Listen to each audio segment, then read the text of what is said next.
सजन जी हरियाणा से।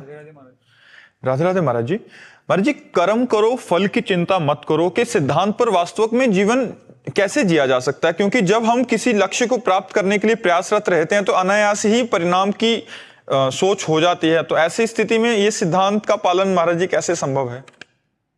आप दुख की चाह करते हैं क्या?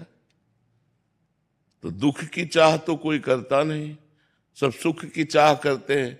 तो बिना चाह किए दुख मिलता है कि नहीं मिलता?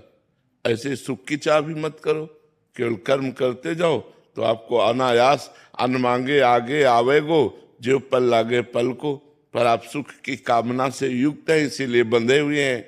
जैसे बिना चाहे दुख सबको प्राप्त होता है, कोई दुख नहीं चाहता। हर कर्म सुख के लिए किया जाता है, चाहे वो पाप कर्म ही क्यों ना हो, लेकिन परिणाम में दुख मिलता है। ऐसे ही हम अच्छे कर्म करें, परिणाम की चिंता न करें। कर्मण्येवाधिकारस्ते मा फलेषु कदाचन। हम फल की चिंता न करें तो हमारा बहुत बढ़िया जीवन हो जाएगा, निष्काम जीवन हो जाएगा। क्योंकि निष्काम जीवन ही भगवदानंद का अनुभव कर सकता है, सकामी जीवन विषयों का अनुभव करता है।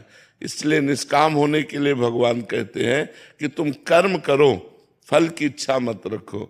लेकिन संसारी आदमी पहले फल की इच्छा रखता है और फिर कर्म करने की, कि ऐसा ऐसा करूंगा तो इसमें इतना लाभ हो जाएगा और ऐसे से ऐसा फिर हो जाएगा। और जब वो कर्म करता है और उतना लाभ नहीं होता है तो वो दुख का भाजन बन जाता है, वो दुख का कारण बन जाता है।